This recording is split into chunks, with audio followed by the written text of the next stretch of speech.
Okay. Good morning, everybody. Good morning, everybody.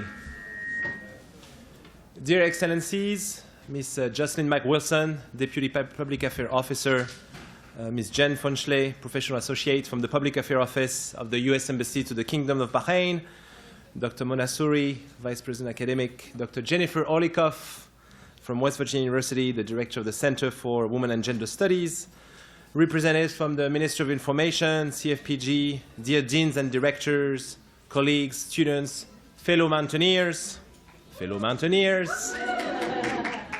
Welcome to the annual RUW Royal University for Women West Virginia University debate. The West provide more opportunity for women leadership than the Middle East. It's not a statement, it's just a title.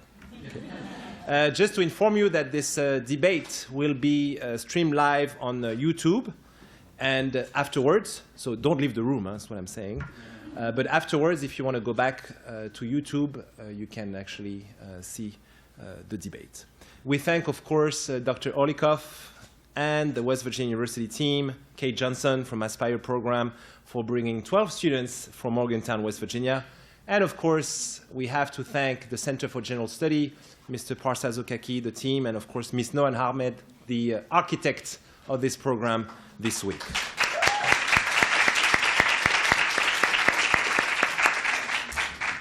So let me now pass the floor to the Director of the Center for Women and Gender Studies and Associate Professor, Dr. Jennifer Orlikoff. Thank you.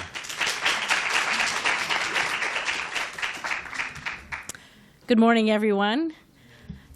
As Dr.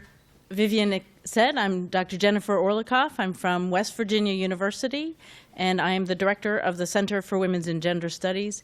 And it gives me great pleasure to be in attendance here with all of you. What an exalted crowd we have here, so thank you all for coming. Thanks, Dr. Mona, for continuing to extend the invitation. I am pleased to be here as a representative from West Virginia University, along with our students here and with Kate Johnson, who is their sponsor director, I'm not sure. And I'm here because we are very grateful for the partnership that we have between the Royal University for Women and West Virginia University. And it is our hope that going forward we will have more opportunities to strengthen our relationship, to partner in research going forward, and to continue this cultural exchange that I think is so important and that is going to be exemplified by this debate that we're having today. So again, sit back, relax, and enjoy the conversation that is going to occur today. And thank you again for welcoming us with such hospitality and open arms. We really appreciate it. Thank you. Okay. Please let me pass the floor to now a member of the Center for General Studies team, also a specialist in the Women's Studies issue. Let me introduce Associate Professor Dr. Chitra Sinha, please. Thank you so much, Dr. Vivian.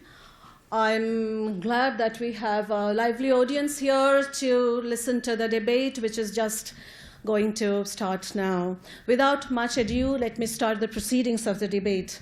Thank you all once again, and a very good morning. Today's motion is, the West provides more opportunities for women leadership than the Middle East. I find this topic very challenging as well as interesting.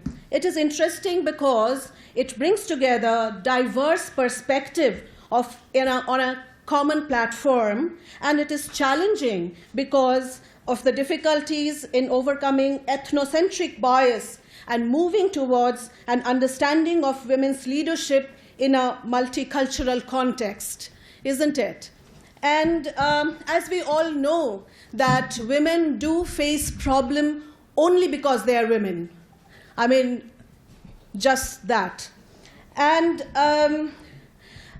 opportunities for women have increased over 100 years, in recent times, but there are problems which are invisible. Years ago, decades ago, Betty Friedan, one of our forerunner feminists, noted that problem that has no name that does exist even today. So here I request the debaters to please come onto the stage.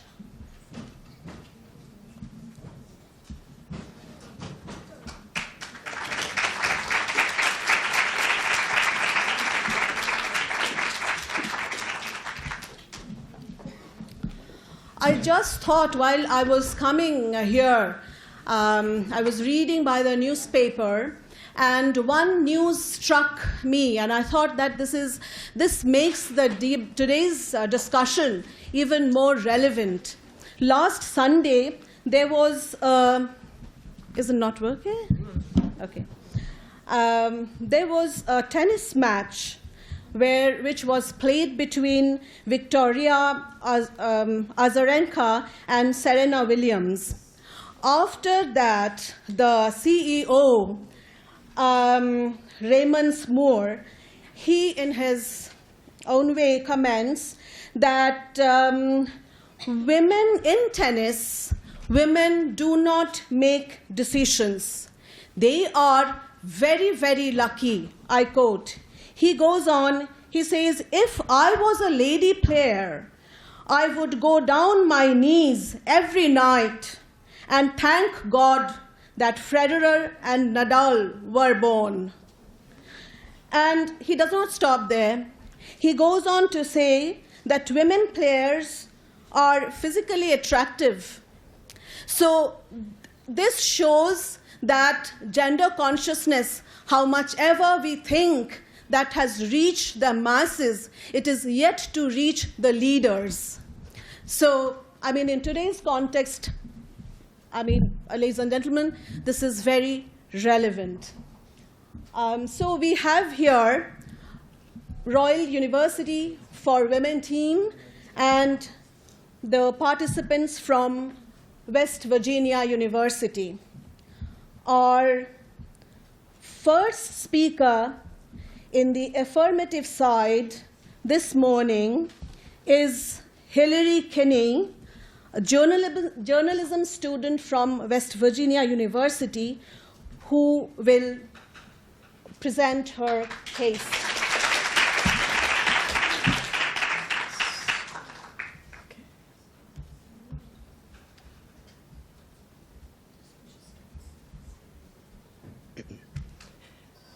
It is the year 2016, and as we all know, women all over the world, in every country, face some type of challenge in the rise to leadership.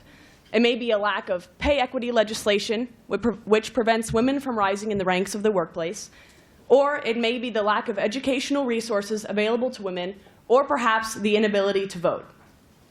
Regardless of what these barriers may be, it is imperative that we address these obstacles that women face and also recognize which world regions are doing the most to provide opportunity for women's leadership and achievement.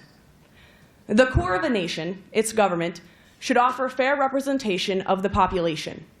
Although the West has not achieved exactly equal political representation for women, the region has been allowing and actively encouraging women to become leaders in the realm of government and politics. The first example I'd like to address today is the implementation of quotas for women representation in government.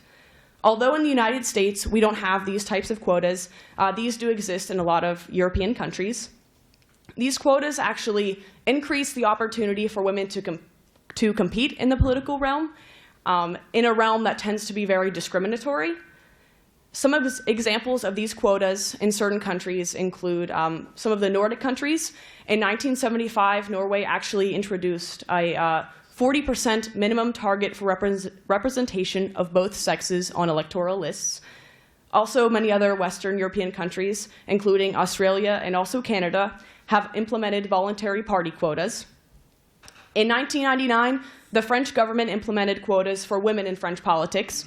Political parties in France now have to endorse an equal number of men and women candidates in municipal, legislative, and European elections.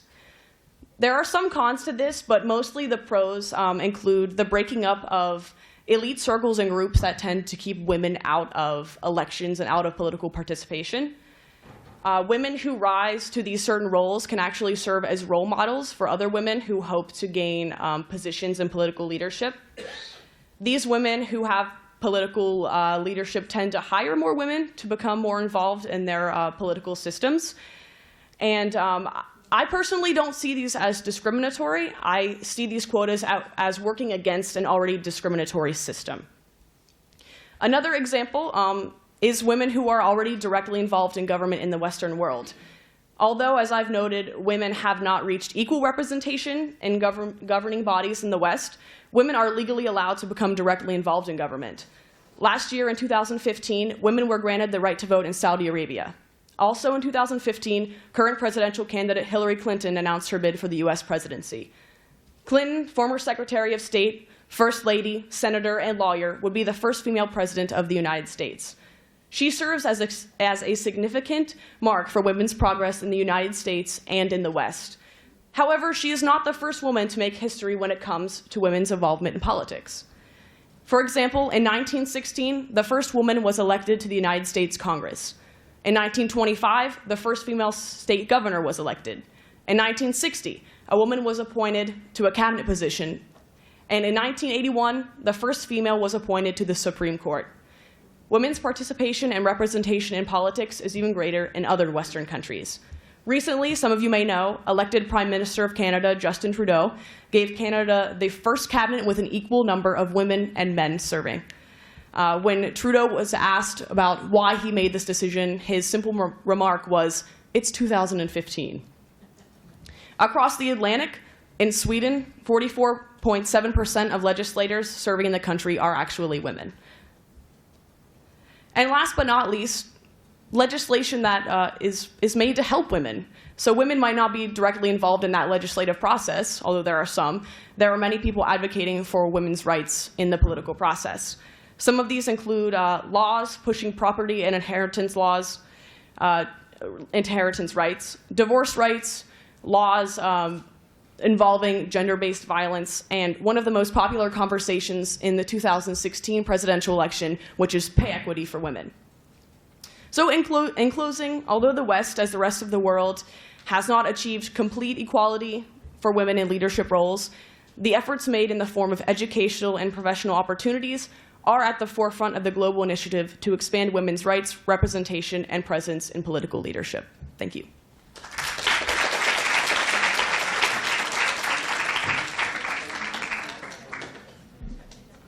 Thank you, Hillary.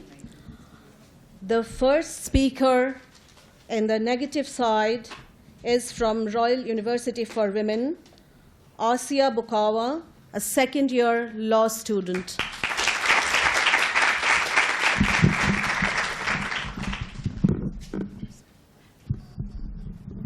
When women come to attain to leadership positions, they are faced with three main obstacles, as per the Journal of Leadership Education. Women are faced with an obstacle when it comes to the cultural barriers and stereotypes placed on their role in society as leaders. Women face an obstacle when it comes to financing their businesses and as entrepreneurs. And women face an obstacle because they have to balance their role in society as leaders and as mothers, and thus they require childcare support.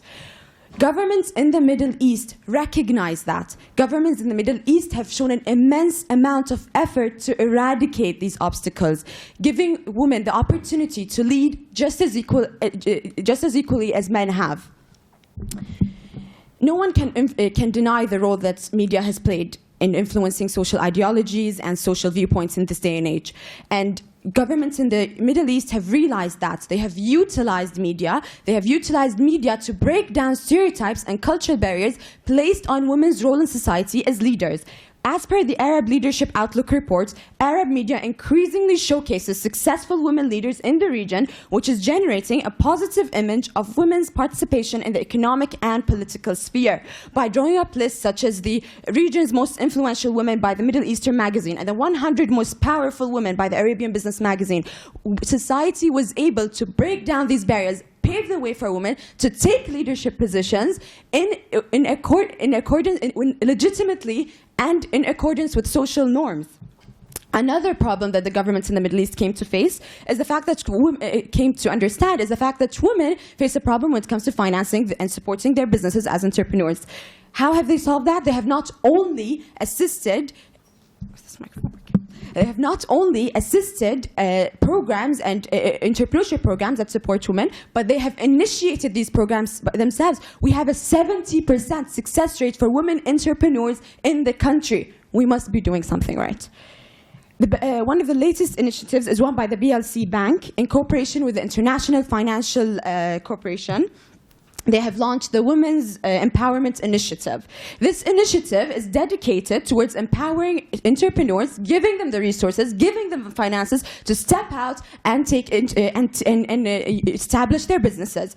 Let's not go far with our examples. Let's look at Bahrain. In Bahrain, the Social Development Ministry, they have developed the Bahrain Family Bank. It's no longer about microfinancing. It's so much more than just that. At this point, we don't just want to give women a foot into the door. We're giving them the opportunity to expand their businesses, develop their businesses. The Business Women's Society, with the support of the Supreme Council for Women, which is a governmental body, by the way, which has played a vital role in the development of women in the region, they have supported 4,000 women entrepreneurs by 2014. 60% of those who are benefiting from entrepreneurship programs in the region are women, whether it's by Temkin or any other body that supports entrepreneurs. Governments in the Middle East have also realized that women don't have just one role in society. They have two roles, one as leaders and the other as mothers. And they have through their legislative tools and through the fact that through our collectivist culture and our family structure that promote us, that allow us to go outside, that give us the time to go outside and serve as leaders, alongside the legislative tools that were used by the government. As reported by the World Bank report, we have the friendliest culture for women to step out into leadership roles. We have legislations allow childcare centers. Impose childcare centers in the workplace. They impose subsidies for childcare, such as in the UAE, Egypt, Algeria.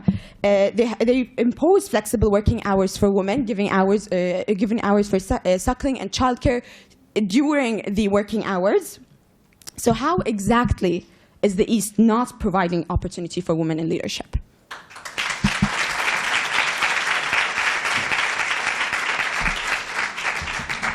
Thank you, Asia. Very good time management indeed. You all have 4 minutes time for your first round. Now, second speaker on the affirmative side is Catherine Funk. She does international studies, religious studies, and Arabic.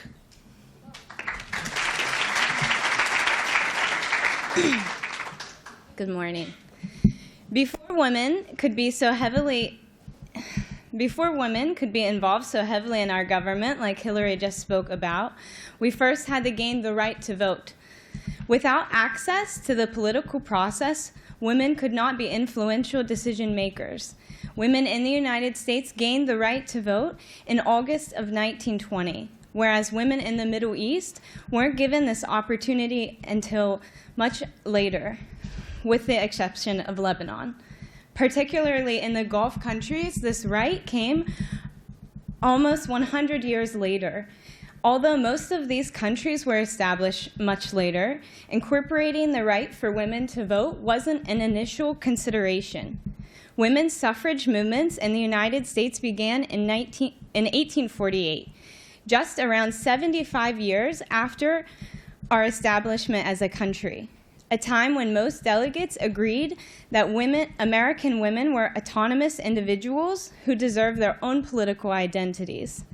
The Declaration of Sentiments, the initiation document, and the women's suffrage movement proclaimed that all men and women are created equal, that they are endowed by their Creator with certain inalienable rights, that among these are life, liberty, and the pursuit of happiness.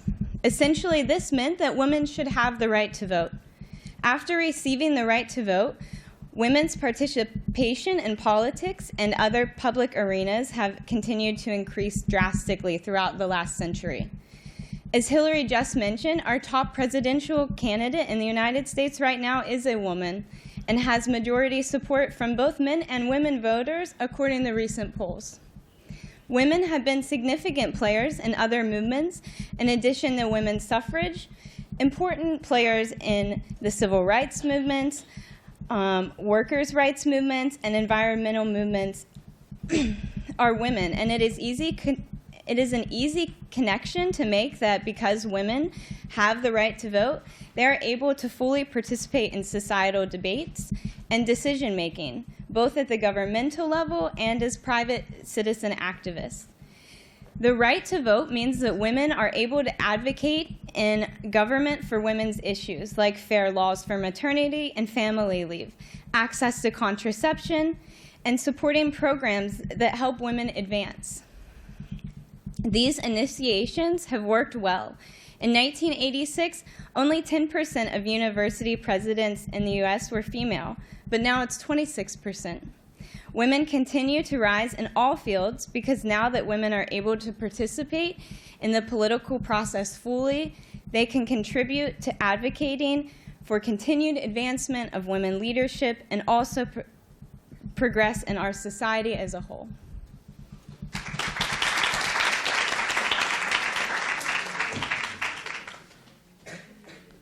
Thank you so much.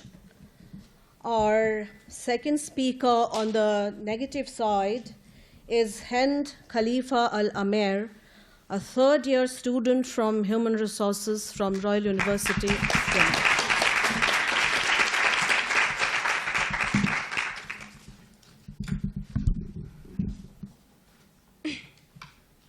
The constitutional monarchy of Bahrain that was launched The constitutional monarchy of Bahrain launched political, social, and economic reforms after the succession of King Hamad in 1999. The National Action Charter of Bahrain that was endorsed states that 98.4% of the votes included giving men and women equal rights in political and public affairs. Princess Sabika Al Khalifa, the chair of the Supreme Council of Women, encourages women to take part in general elections and empowers them socially and politically. We recognize and emphasize the women's jobs even when the job was not typically female occupied.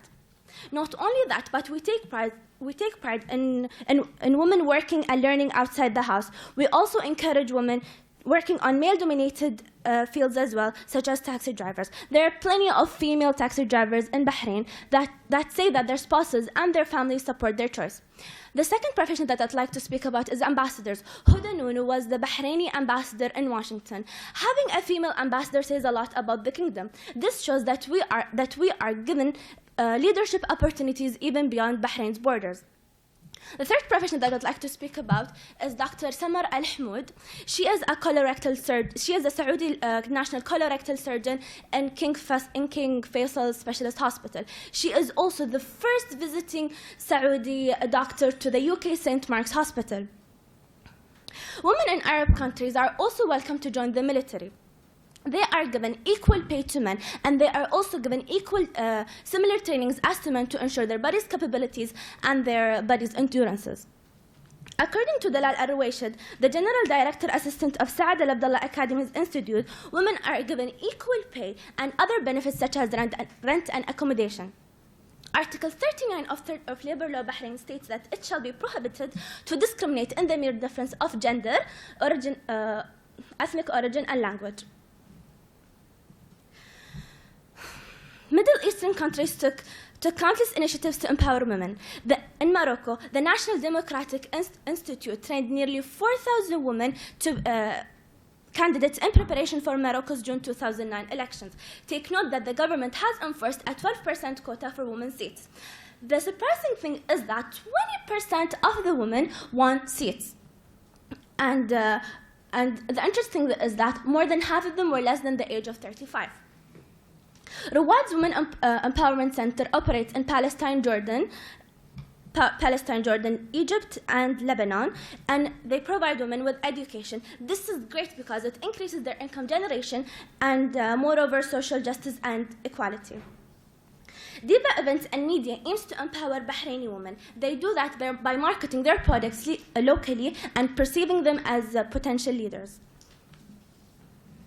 In conclusion, all of the examples I state show that the Middle East is prepping women for leadership roles. Otherwise, why spend so much on preparing and educating women to take on leadership roles? Why?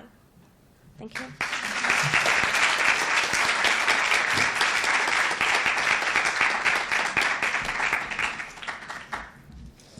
So now in the third round, our third speaker on the affirmative side is Alexandra Ayub from University of West Virginia.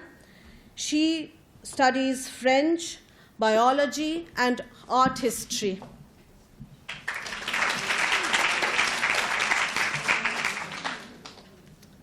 Motherhood has defined the feminine nature throughout history and will continue to do so for the foreseeable future. In the West, motherhood is celebrated as human nature calls for, without posing as such a limitation. In fact, having no children is not only seen as fine, but is also aided by reproductive rights and easy access to contraception, as well as organizations like Planned Parenthood. The only standard this stage in life must meet is biological and not social.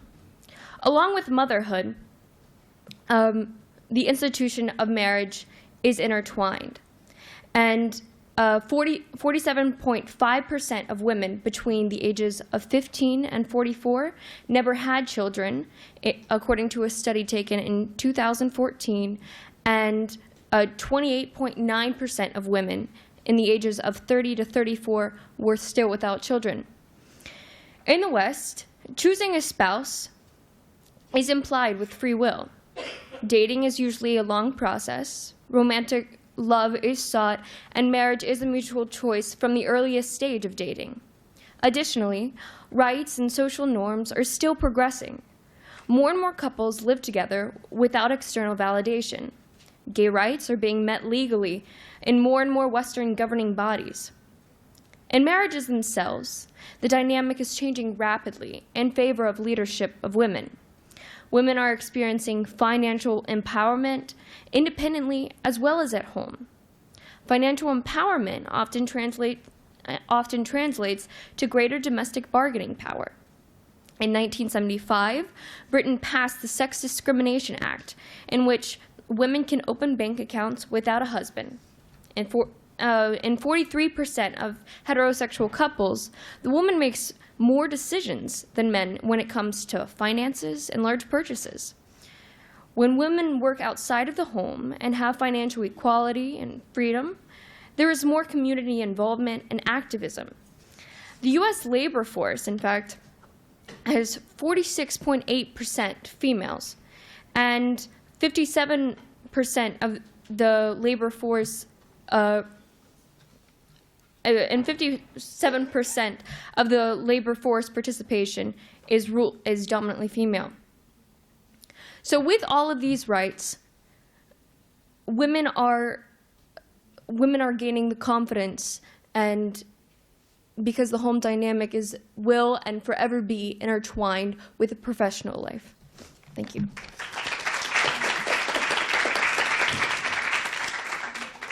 Thank you, Alexandra. Now, may I invite Rotana Isaid, a first-year design student from Royal University for Women, as the third speaker in the negative side.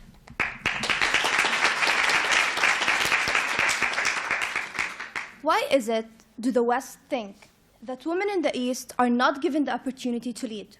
Why do they think that they are not encouraged to contribute to the society?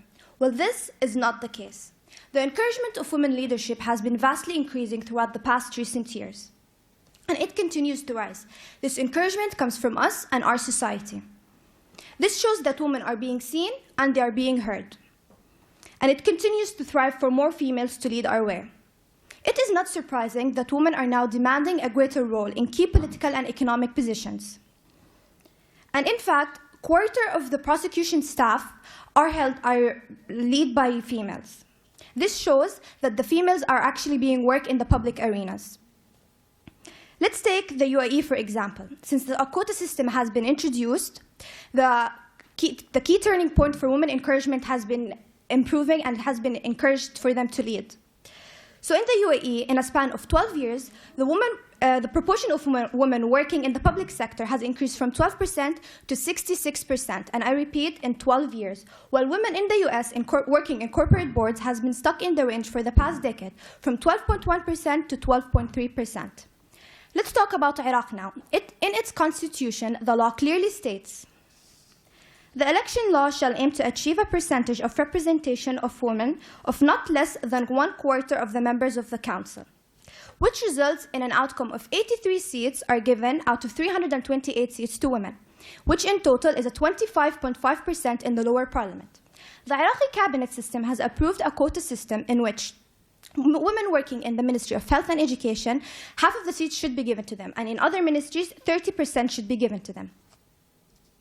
In Saudi Arabia, the late King Abdullah has approved a quota system for the first time of recruitment of women in the Shura Council, where he stated that 1/5 of the seats should be given to women. And indeed, 30 seats out of 150 seats were given to the women.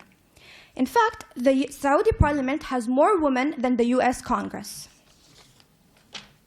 Moving on to education, it is a key part to improve individuals' well-being and society's economic and social development. The Middle East has taken greater steps in improvement of education. Since 1960, it increased its education system by 400%, and it halved illiteracy rates since 1980. And unlike the rest of the world, it has a reverse in gender role gap in which the girls are outperforming the boys. The government financing statistics shows that the MENA region, the Middle East and North African region, are committed to funding the public sector. According to the WEF gender pay gap, indicates that the Gulf Cooperation Council countries, they rank and actually surpass countries in the West, such as Switzerland, when it comes to education. Enrollment in the Middle East school system has been vastly increasing, in which the net enrollment ratio rose from 86 to 94% between the year 2000 and 2010. Stating one final point is the issue of gender pay gap in the West. Did you know that women in the West working as the same job and rank and status as men were paid 79% less, which gives us a total of 21% of gender pay gap. And this gender pay gap increases as high level of education increases. So how does this inequality promote women to stand up to be leaders? Given the statistics and arguments stated above, does it seem like the East has no leadership opportunity or encouragement for women? Clearly, it's an issue of the past.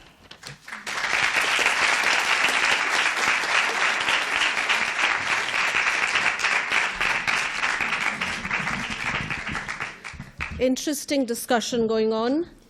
Our next speaker is Jennifer Mangano from West Virginia University. She is an economics student.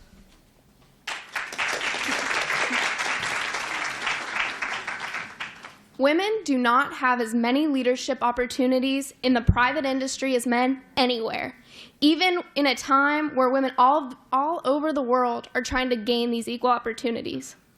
However, currently, women in Western countries do have more opportunities for leadership in the private industry than in the Middle East, which is evident on many levels, from executive boards to managerial positions to small business ownership.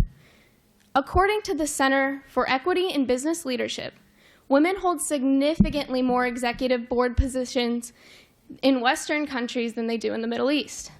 Of the Western countries, Norway holds the largest percentage of executive officers and board seats at 40.5%.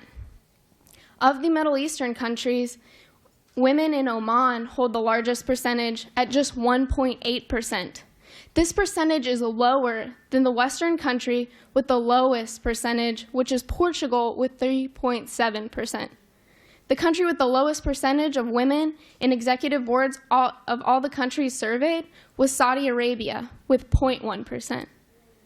Managerial positions are also more available to women in the West. Countries in the West, like the US, Canada, and France, have women in 35 to 42% of all management positions. In Middle Eastern countries, women only hold between 3 to 10%. The lowest of all regions surveyed, according to the research from the expert market firm. Women also own more small businesses in Western countries. Western countries own an average of 29%. Women in Western countries hold an average of 29%, where the global average is 26%. In the Middle East, only 13% of small businesses are owned by women, only half the world's average.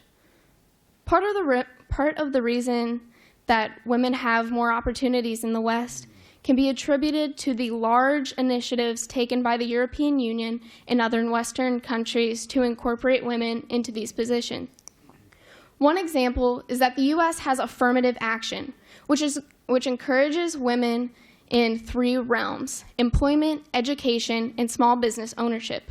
In employment, they provide outreach, training, and flexible timetable and goals. In education, they provide grants and graduate fellowships, especially in fields where women are significantly underrepresented, like science and math. In business, there are laws that encourage governments and private contractors to utilize the qualified small businesses owned by women, and they also provide financial management and technical assistance. Finally, as you know, Sheryl Sandberg, the chief operating officer of Facebook, wrote a book in 2013 called Lean In that focused on the need and path for women to gain more executive positions. And this sold as a #1 New York Times bestseller, which emphasized the growing acceptance and desire for women in leadership positions in Western countries. Thank you.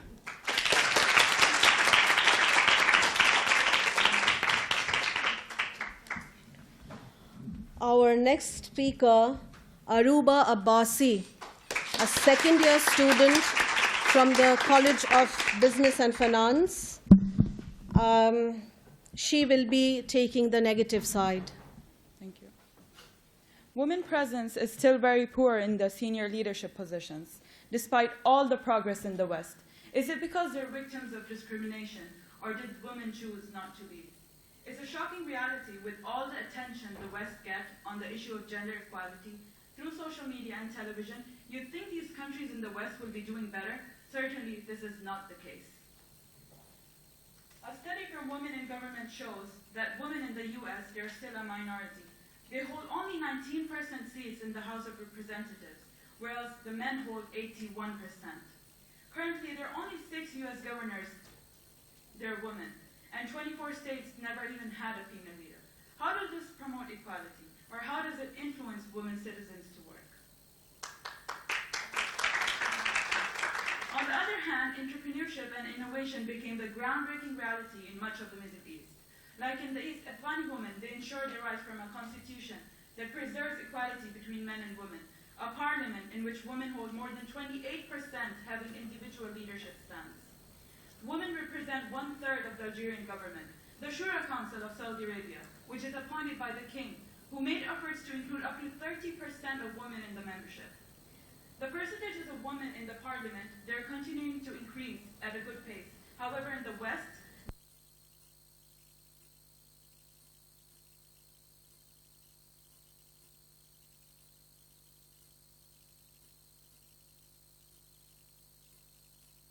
if you compare the top 500 companies all across the West, there are only 24 female CEOs. Isn't this something we should consider when we talk about opportunities for women?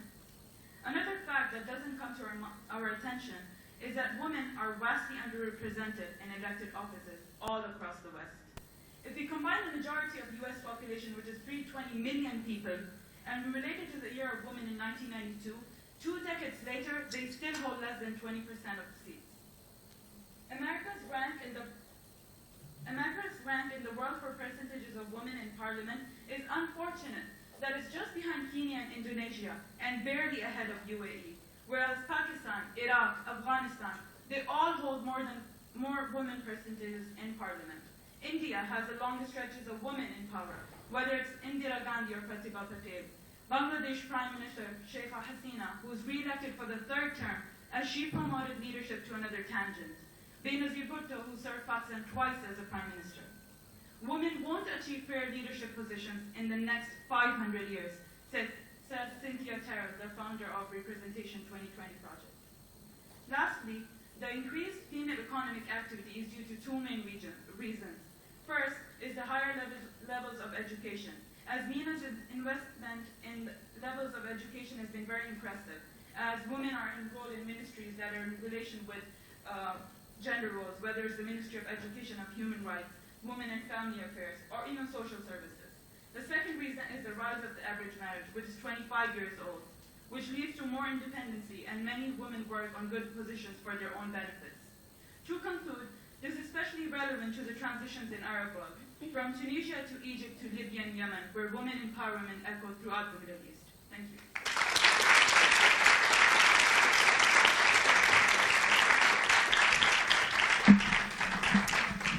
Thank you, Aruba. May I now call upon Ashlyn Robertson from West Virginia University to speak on the affirmative side, and she is in the Department of English, Urdu English Literature. Yes. Okay.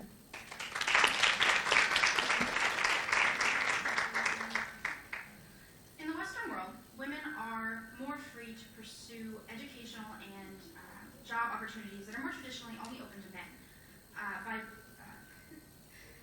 government programs, academic initiatives, and legal provisions are all in place to make sure we both succeed and move forward in these. Title IX ensures that no person in the United States on the basis of sex be excluded from participation in, be denied the benefits of, or be subjected to discrimination under any education program or activity receiving federal financial assistance. Nowhere is this more important than in the STEM fields, so science, technology, engineering, and math. In 2009, only 24% of people in the STEM field were female, and by 2012, 41% of those women had PhDs. Girls are taking high-level math and science at rates that are similar to and higher than their male peers. For example, more females than males took advanced biology in the last year. So it's 50% versus 39%. With such an increased female interest in the STEM fields, there have been a multitude of programs that are developed for young women. For example, the Educate to Innovate campaign has raised over $700 million devoted to funding young women in STEM. NASA also has been at the forefront of these programs, developing projects such as Mission STEM and Girls, which offer websites, virtual resources, partnerships with academic institutions to really increase access and interest in STEM. Most importantly, NASA has formed a partnership with Girl Scouts Association of America to develop a mentorship program that connects women in STEM to girls across the United States to really foster a community. These mentors serve as advisors for these young women and ultimately end up becoming sponsors quite often. Where a mentor is more of a guide, a sponsor is somebody who has already established themselves within the scientific community and is able to recognize the marginalization that occurs and really ensure that the voices of young women are heard. A sponsor grooms a young lady for her leadership position within STEM and significantly impacts the career of female faculty. These sponsors also work to improve the conditions of women of color within the STEM fields. So women chemists of color, you've got a sponsorship program that really develops awareness and challenges for women of color found at the specific intersection of gender and ethnicity. For example, there was a summit held this year by American Association of Colleges and Universities preparing critical faculty for the future, where they had a multitude of small receptions that were both informal and interactive for networking. And they offered travel awards that fund participation of 16 students and professionals. But most importantly, they had a multitude of symposia that were both recorded and made available to the public that dealt with the issue of work-life balance. Women are so often forced to choose between work and life. The 2011 Career-Life Balance Initiative addressed barriers that force women to choose between family and career and enforced practices such as paid maternity leave, flexible work arrangements, and safe and affordable childcare for women. And the NIH has a re-entry program for scientists who have taken time off from research to attend family. And while it is both open to both men and women, over 90% of the participants have been female.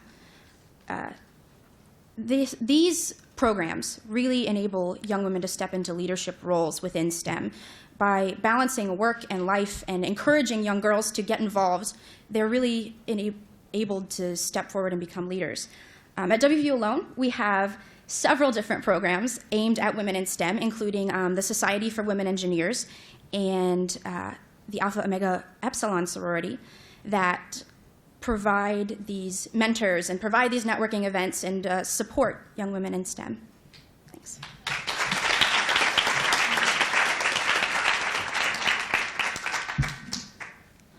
Now I invite our last speaker of the first round. We have a rebuttal round after this. Isra Abdul Karim Al-Aradi, a second-year law student from Royal University for Women.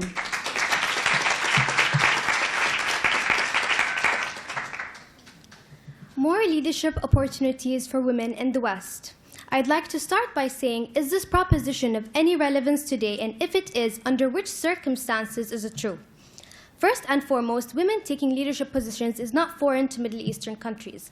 Developed and developing countries are allies in the notions of equal opportunities, which is reflected in our region, which is vibrant in education with notable workplace excellence, our culture which values women, inviting them to be in charge of the most admirable roles in society. And this is even true for women in the rural communities in the Middle East. Take Yemen as an example. In Yemen, Partners, an international institution with a local hub, trains and encourages women to exercise leadership roles, to overcome conflict, and even start new businesses. They have reached a total of 127,000 women. So isn't this an invitation for women to lead even the most devastating circumstances? Moving on, in developed countries such as Bahrain, where there are leadership opportunities, there are women not striving but excelling in the most prominent roles in the society. Prominent, such as the health minister being a woman, the president of the public prosecution being a woman, with 42% of its members being women, in case you thought forensic science was a field for men only. The president of the Execution and Legal Affairs Directorate is a woman.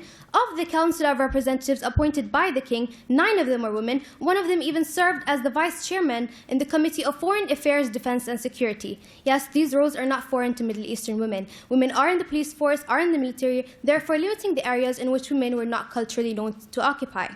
Not to mention, women are supported in their societies and at their workplace by governmental bodies and associations, such as the Bahrain Women's Association and the Supreme Council for Women, which is operated by none other Her Royal Highness Princess Sebika bint Ibrahim Al Khalifa, wife of His Majesty King Hamad, the head of state. So if that alone isn't sufficient to create gender equality, then allow me to inform you that the Supreme Council for Women has coordinated with the legislative, executive, public and private sectors in the state, influencing their adoption of equal opportunities committees in the respected organizations, ministries, and so on. So this includes the bicameral chambers of the parliaments, almost all of the ministries, the Labor Markets Regulatory Authority, the National Oil and Gas Authority, the Bahrain Airport Company, and so on. So are we in a culture that restricts women? Are we in a culture that cultivates these ideologies that women are not meant to work? This isn't the case for Bahrain only. UAE, Yemen, Qatar, Kuwait, Oman are all partners in this valuable movement. Let's transition to my next argument. Under which circumstances are women in the West leaders? Because according to numerous sources such as Fortune, Huffington, Telegraph, and a study from the Race and Law Journal, leadership opportunities in the West come with a price. You have to conform to workplace standards. Now, what do I mean by that? There are extremely high expectations of how women should behave and dress and communicate to be professional, and this strict ideology limits women who are, so to say, different, culturally different. Why? Because gender and cultural stereotypes still play a significant role in the West. Expatriate women in the West are not treated the way expatriate women are treated in the East, welcomed into the workplace and work alongside national.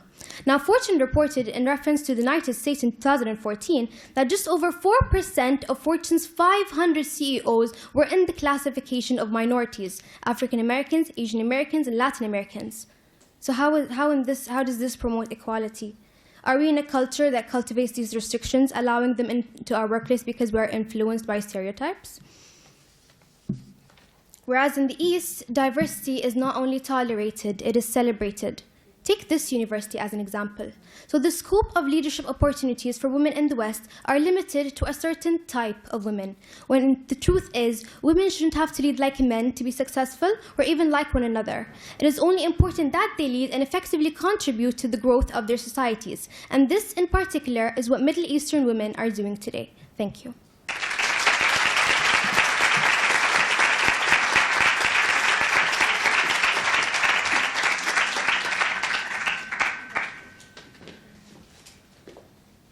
Hello, everyone. Are you enjoying? Yes. Interesting points coming up. Thinking any new points coming up. We'll have that later.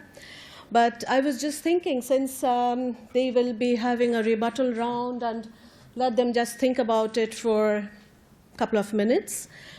I just thought that if I can take the liberty of sharing that what thought crossed my mind when I read this motion. I was stuck as a gender studies professional in the word opportunity.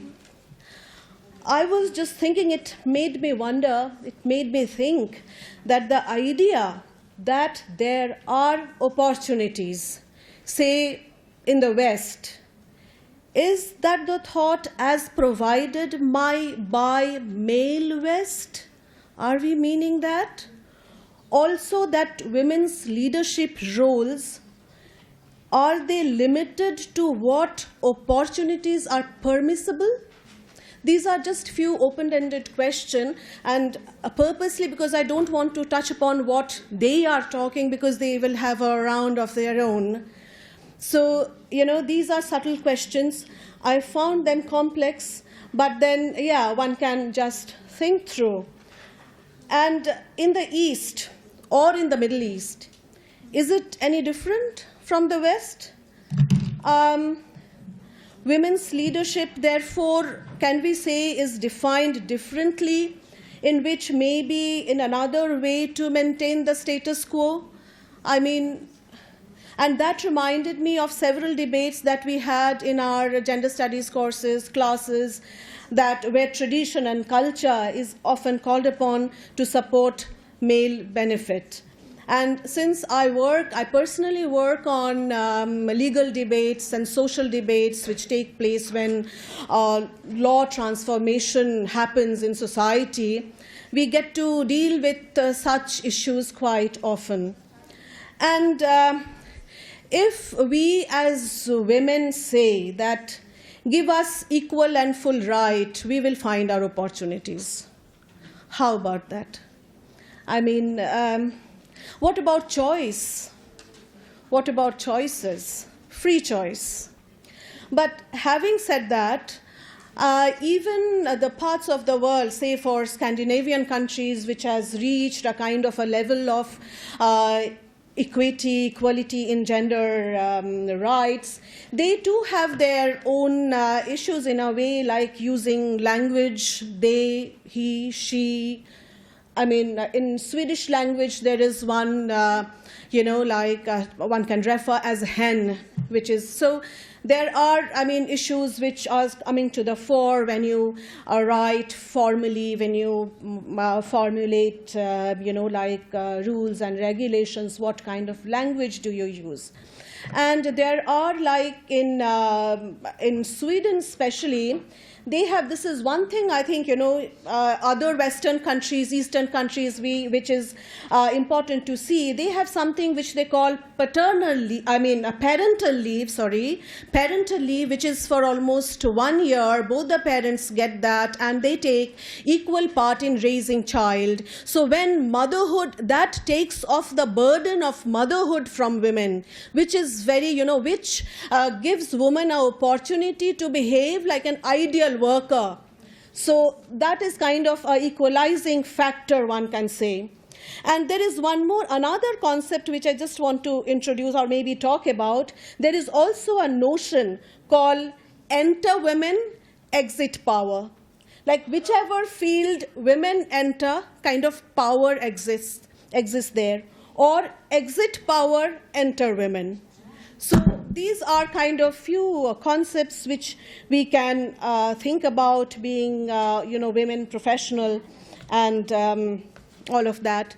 Even kind of notion of meritocracy do not apply to women as it applies to men all across.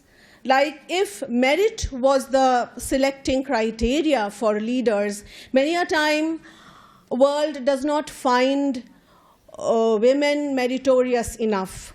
So what will be a level playing field? I think we have years and decades to, deal with it and find a, kind of place. But even though in today's society, East, West, all over the world, women have progressed, they have achieved their in life, they have fought social obstacles, they have got rights and legislations for them, and it has given women a chance to kind of put their footprint in leadership.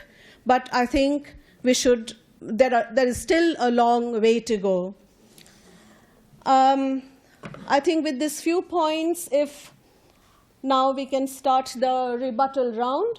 Here again, I call one student from the affirmative side and one student from the negative side, and each one of you have 2 minutes to answer. Okay? Thank you.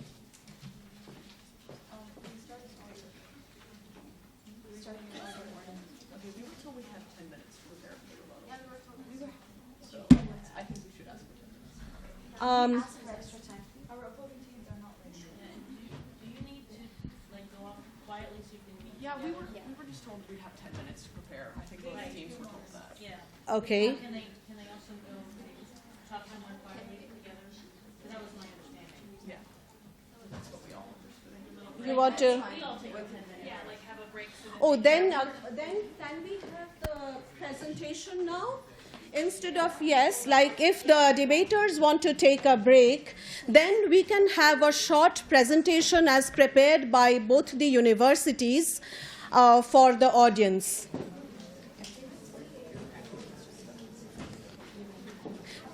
Please be seated.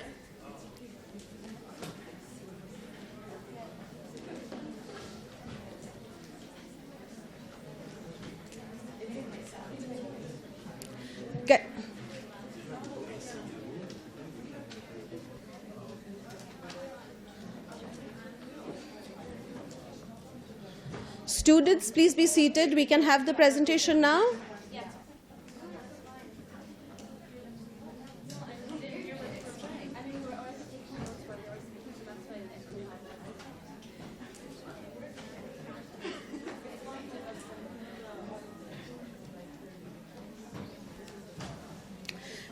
May I invite West Virginia students to talk about their university and their campus life?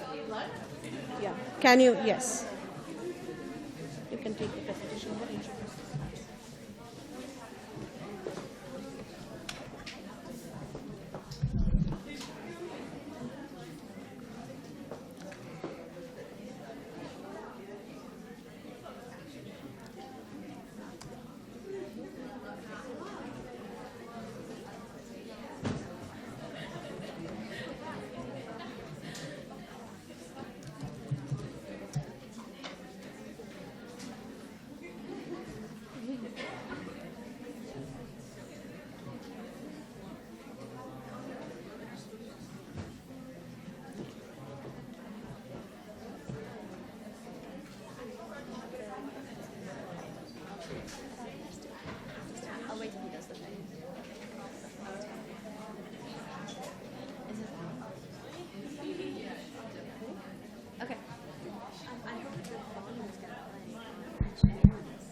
Yeah.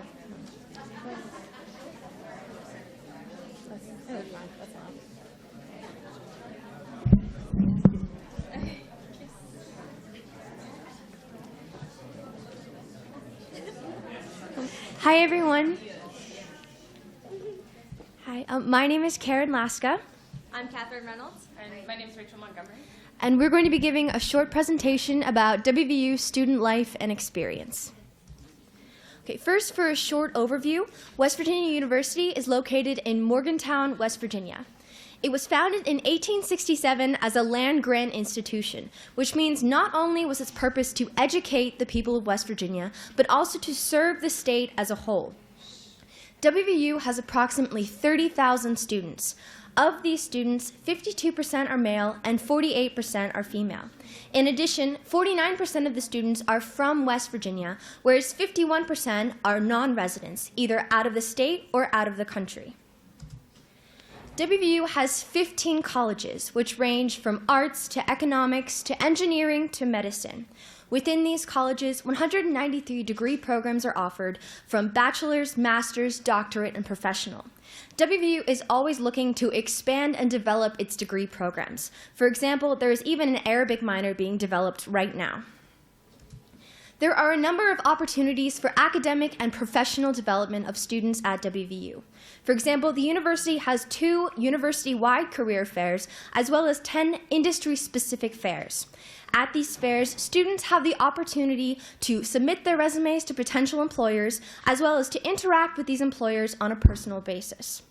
WVU has an R1 research classification, the highest research classification of universities in the United States.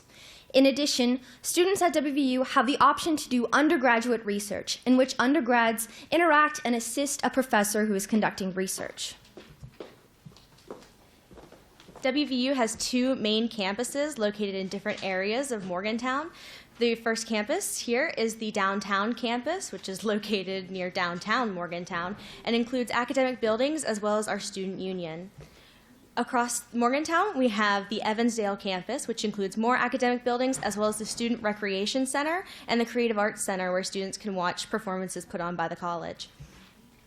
There are 12 residence halls located at WVU, and they're spread across the 2 campuses so that students can live in whichever hall is located closest to their classes. And these halls are both co-ed and single gender, depending on the hall. Within a few of these halls, there are dining halls that offer a convenient place for students to eat rather than going out to local restaurants. Our student union is called the Mountain Lair, and it's located on our main downtown campus, and it includes a variety of large rooms for events, as well as a dining area that has local fast food restaurants for students to eat between classes.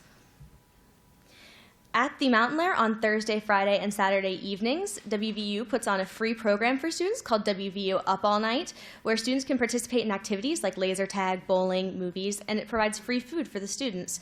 And these change on a weekly basis and often have themes that fit with the season or current events. There are many different activities that students can get involved in outside of the classroom. We have more than 475 student orgs, and that number continues to grow based on student initiatives, what they would like to see represented on their campus. These groups include religious, political, social, and recreational, as well as academic and professional organizations. This here is the Society for Women Engineers, which is a professional organization. And this is an example of what a recreational organization might do. Something that lots of students, as well as faculty, as well as the local community in West Virginia get excited about are our athletics. This is the football stadium at WVU at one of our home games. We also offer a mini athletics for students to participate in at the collegiate level. This is our women's soccer team. And here are some of the fans cheering at a basketball game. So the Creative Arts Center at the university hosts many different arts and entertainment shows that students and the community can go to. So there are musicals and dances, as well as symphony concerts and the ability to see visual art presentations. The university has a museum that houses our collection of various different art exhibitions. The university is committed to international involvement. We have over 2,000 international students from 110 countries. This here is our International House, which is a dorm on campus that consists of many students from around the globe, as well as students from the United States, where they can interact, live together, and share their cultures. This is a presentation put on by one of the student organizations on campus during WVU's Diversity Week.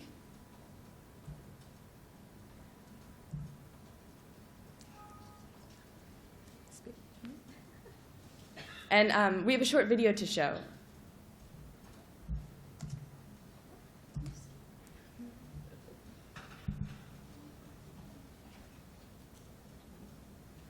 And it shows a little bit of what the landscape is like.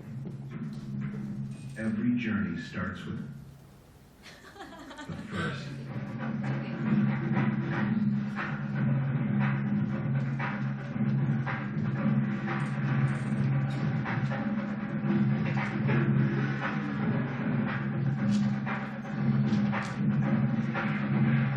I want to go first.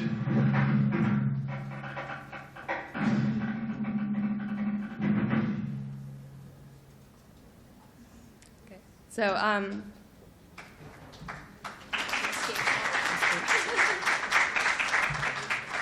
we would also like to thank everyone in attendance here, everyone at the Royal University for Women who has graciously hosted us and shared ideas and friendship with us. And we hope that this partnership can continue and just get stronger over the years. Thank you.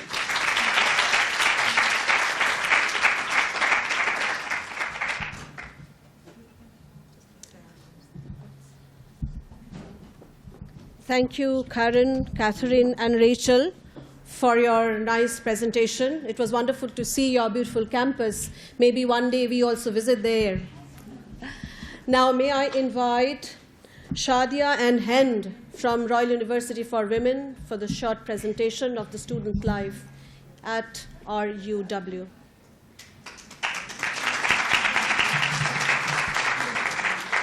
Hi, and welcome everybody. I'm Shadi Tamimi, Student Council President, and Hind Buchiri, Vice President. Before I start, that was an amazing presentation. I'd like to remind everybody that we're celebrating our 10th anniversary, the university, and a reminder that we're still a baby, so we don't have as big of events that you guys have, but yeah. So we'll skip right through this. Okay, so this is our vision and mission, as you can see. And at the Student Council, we try to align our events and our goals to support the mission and vision of the university. And this is the structure, as you can see, President and Hind Buchiri, Vice President. We have Layla Dawadi and Shams Khazraji, Fatma Hafiz, and Huda Khadari as like the basic roles of the Student Council, the VP of Activities, the Student Support Officer, the Treasurer, and the Secretary. And we also have, we can't list them all here, but we have a list of over 50 volunteers who always come and help us with our events, stuff like that. So our students are very involved in everything we do. And we also represent the students. We're not representing ourselves. Okay, so first thing, hello. Nice to see you here and welcome to Bahrain. I am Hind Buchiri, a Vice President and a student in Business Faculty, which I am very proud to be in RUW. Our goals in the Student Council is to present the student voice, to tell anything that the students want to do.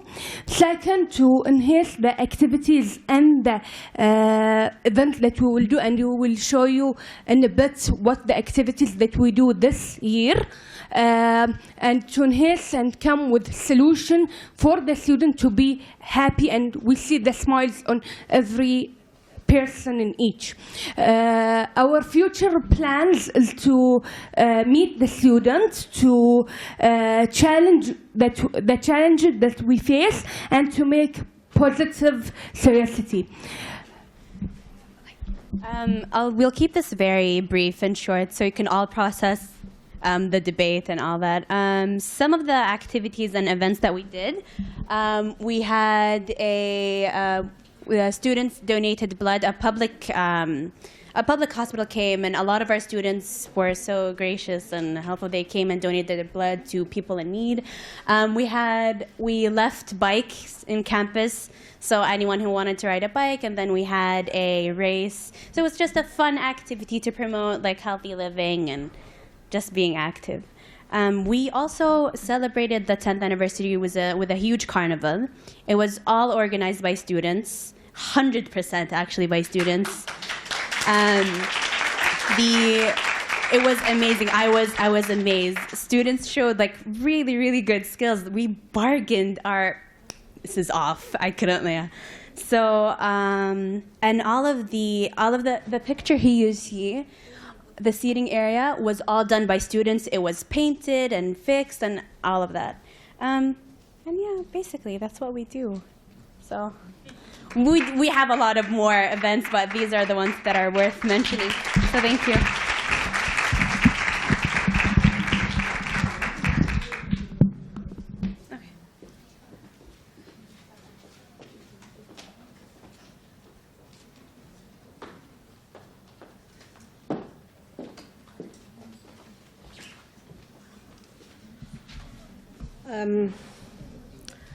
Yes. Ready? Yeah. So now our second round, which is the rebuttal round, starts with the speaker on the affirmative side from West Virginia University, Hillary Kinney. You have 2 minutes time to defend. Yeah. Okay, so to preface this rebuttal round, I, on behalf of my entire team, would like to note that this topic was very different for us because we see a lot of the problems that you all have noted in the United States. But specifically, something that Speaker 1 mentioned that I would like to speak about is the availability of parental leave and childcare for expectant mothers and mothers who are working and raising children at the same time. The United States is very far behind in this. It's actually a huge part of the presidential campaign that's coming up. But one country or a region of countries in the West, actually the European Union, has significant and really great benefits for working families and working mothers and expectant mothers as well. So according to the European Union, the largest proportion of working mothers in the world actually exists in the West. And the opportunities within these Nordic countries in the West for females to work and raise families outside of any type of stereotypical expectations has been made possible by the allotted amount of family benefits. So expectant mothers can actually receive 80% of their expected allotted income that they would normally make. They can receive 80% of that for a maximum of 50 days leading up to their expected pregnancy, as well as the significant amount of money that is contributed. I think it's about 3.2% in the GDP in these countries, specifically Sweden, that is allotted for working mothers and families. So this is something that we in the United States would really strive to do, but would like to note that a lot of countries in the West have made significant advancements in this area. Thank you. Asia Bukawa.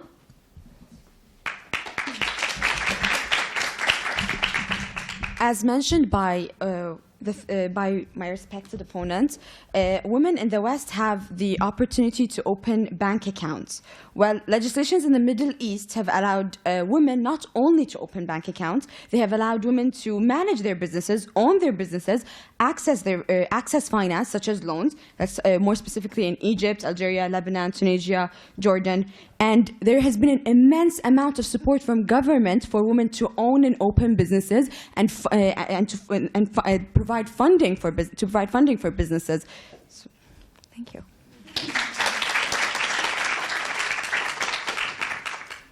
Catherine. The second speaker brought up a point that Bahrain specifically encourages women in the labor field. She mentioned female taxi drivers in specific. However, I would like the chance to respectfully counter this point. Women in the Middle East aren't necessarily given the right to work in the field. While taking a tour of GPIC yesterday, we were told that women are restricted to participate in the field. This is very limiting to successful Eastern women in positions such as engineering and geology. The success of these women should be more celebrated, and they should have the opportunity to pursue their careers just as equally as men. Also, I would like to note that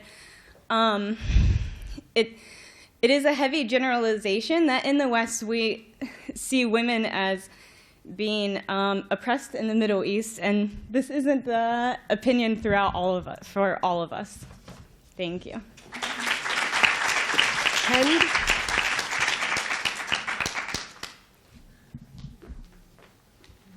Hi. I would like to speak about the individualism that one of my respected opponents spoke about. One of them said that they have the choice to choose their spouses and marry them and have babies and whatever. Okay. The thing.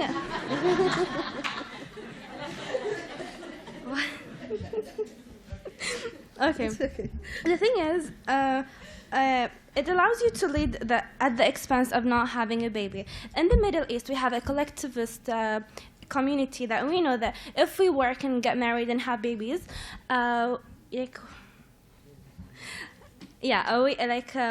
know that someone's gonna take care of our kids. We can leave our kids with our mom, with our families. We know that we have a collectivist economy.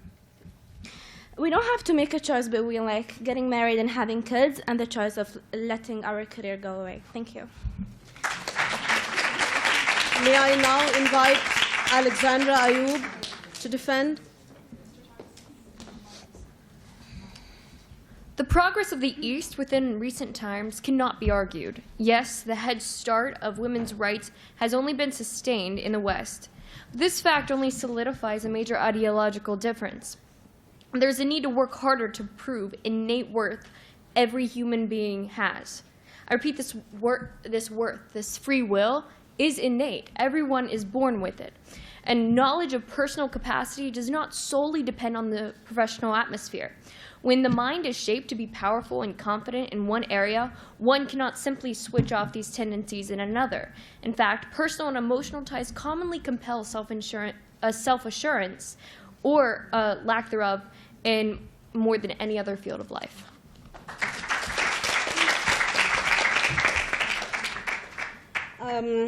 Now may I ask Rotana?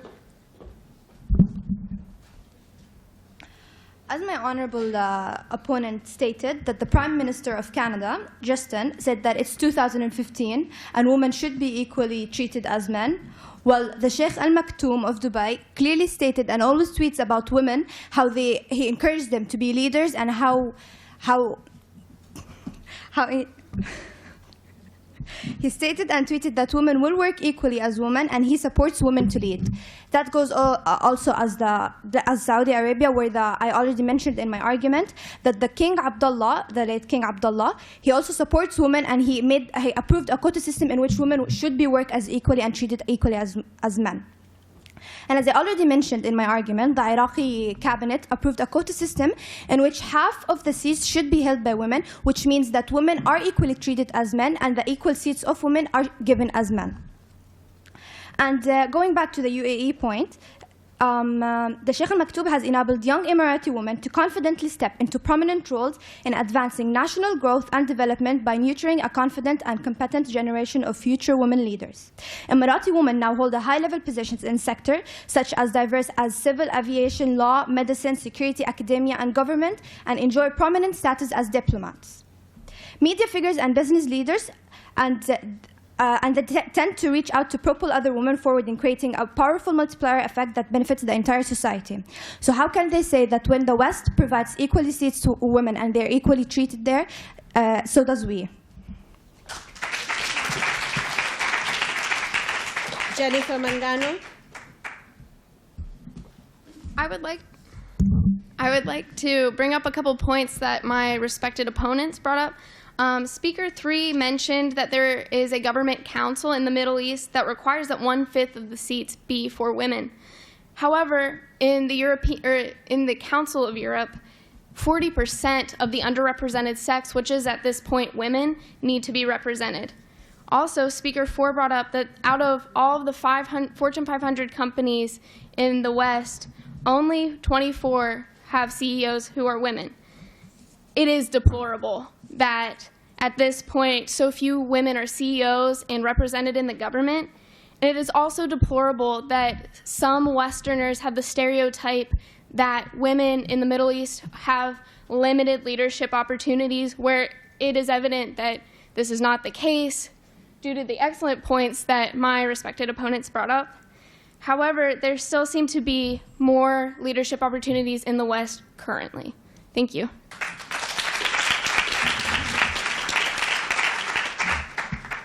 Aruba Basi. As one of the members of the opposing team was talking about motherhood and maternity leave, well, let me clear something. According to the Nation News analysis, whether it's Canada, Australia, or Norway, all of the countries have a limited number of daycares, and women tend to leave their jobs to take care of their families. And due to the lack of opportunities, women in the Western European countries have lower birth rates, whereas in the Middle East, women are supported when it comes to being a working mom, because the daycares are universal, affordable, and educational. And we shouldn't forget, it's 2016, yet the United States doesn't guarantee paid maternity leave. It's to a point where we should start believing that the Western era is coming to an end, as the Western-oriented world is replaced and is being dominated by the Middle East. Thank you. Ashlyn Robinson. Yes, women face stereotypes and pressure to conform and look a certain way in the workplace, but at least they're free to perform their gender any way they see fit. While Bahrain has legalized homosexuality, LGBT women throughout the Middle East face discrimination, especially in the workplace. You can't claim leadership for women without including all women. In the West, there have been massive strides, especially recently, in leadership for queer and trans women, including GLAAD, the HRC, and even Caitlyn Jenner. Can the Middle East say the same?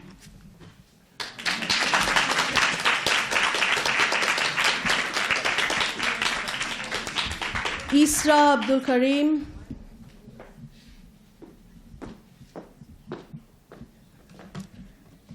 I'd like to respond to my honorable members of the opponent.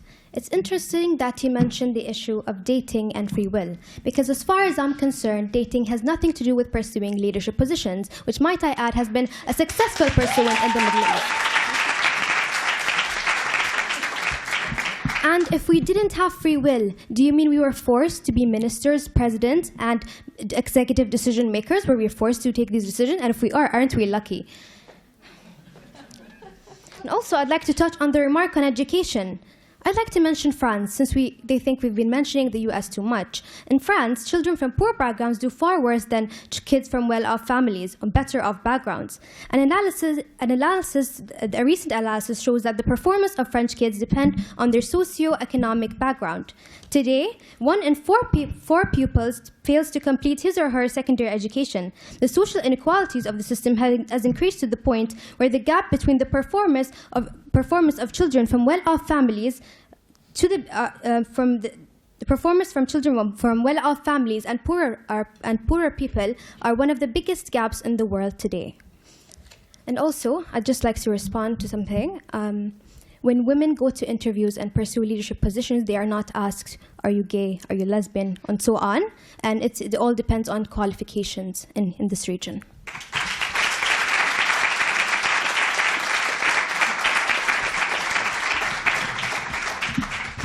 This was an interesting, informative, intriguing discourse. And at this point, I would like to invite Dr. Jennifer Orlikoff, Director for the Center of Gender and Women's Studies, University of West Virginia, to kind of comment and conclude the deliberations. Thank you.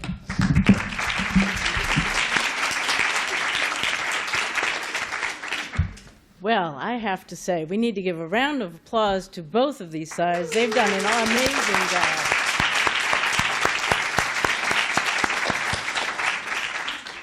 And quite frankly, both sides have made some very, very valid points. I can see that we can all probably agree with some of the points that both of them made. I think the bottom line is, though, that they have brought out these inequities. And perhaps what is interesting is that, between the genders, is that in the West, we have been battling these inequalities and inequities for a much longer period of time in the public eye. And so it does look like perhaps that we are stalling, and yet I would say that as, were you the last one who said something? Ashlyn, no, I know. As Ashlyn said no, it was Jennifer said this, that although we are still far behind in terms of true equality, that in the West the opportunities are still greater at this time, currently. That was the key word, I think, current, because I have to say I've been very, very impressed with what I'm hearing with these tremendous strides, exponential strides that have been occurring in the Middle East. And so for that, bravo.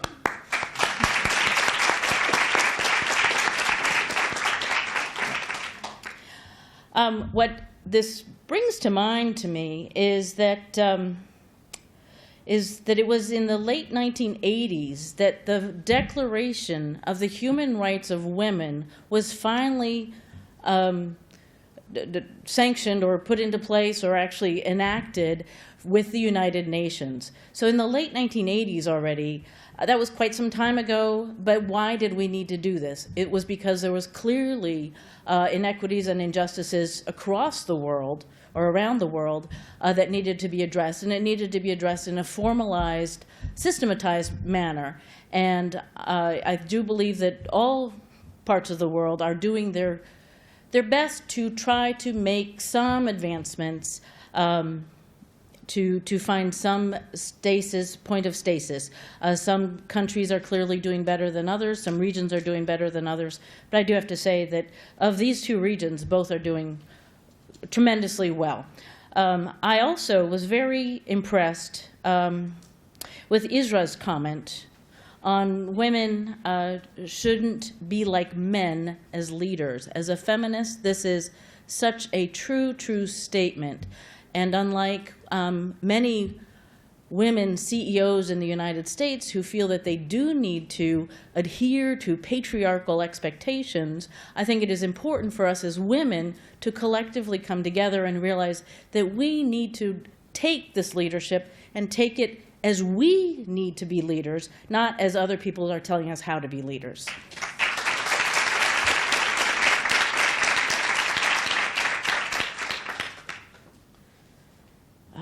And I also want to comment on Alexandra's remark that on the innate value and worth of every human being. I think this is something that we all need to embrace, whether we are leaders or not leaders, but by embracing it, we will become leaders in the world. So thank you, that was a very good point.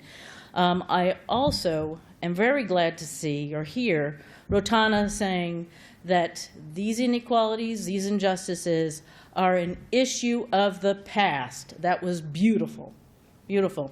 And so clearly we still have a long way to go, but listening to both sides of this debate, I'm hearing a call for hope and optimism that this generation of women, these women, you, I'm just hearing a call for optimism and hope that you will see you're going to conquer the world. I didn't say that. I mean, we need equality. Not can't just substitute one with the other. Although, why not? Let's. No, but I am hearing hope and confidence and the optimism to aspire to the leadership that they all want to achieve in whatever form, whatever capacity that they might be. And I wish all of you the best of luck. And thank you again for hosting this very interesting debate and this exchange of information. Thank you.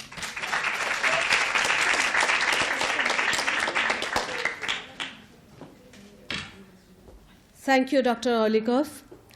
It was brilliantly summed up and the core issues brought out. I think this will help the students take it from here. And I, of course, agree the relevance of discourse in this context, especially public discussion, debates are necessary to bring in women equality and at least make the society aware of what we need. More discussion, the better. More critical discussion, the better. And we being a women's university here, we can really take it further. And I also very much agree, the point I wanted to make actually, that for women leaders, it is very important to understand the gender equality part, gender issues, feminist perspective. Otherwise, it is very difficult to have a sustainable progress in women's cause, and the leadership position will not be realized. So many a times it happens that women leaders get integrated to the establishment. This is what, when we talk about women leaders, we should be very careful about. As women leaders, one should be very careful about. And one more point, just I want to mention that, which in the West sometimes we miss a point. This is just because, nothing else, just because as a researcher I work on Southeast Asia, that the work that has been done towards gender development and equity, it goes back many years. Somehow it has not yet come to, as a major discussion point in the world academia. That should be one effort, one should take notice of. And thank you very much, both the teams, Royal University for Women and West Virginia University. It was a brilliant, commendable show. You have prepared well, and for you, especially traveling this far and in a new situation, last year students were not the same, so great job done. And Royal University for women students, yes, you have your exams now. That's very much appreciated. So well done, all of you all. And thank you for our supporting staff, those who helped us to organize the whole show, those who are behind the scene, the student audiences, our special guests, all the senior faculty members. I thank all of you. Now, may I request all of you to come here for a group photo, which will be very important for us for posterity. Thank you so much. Can we all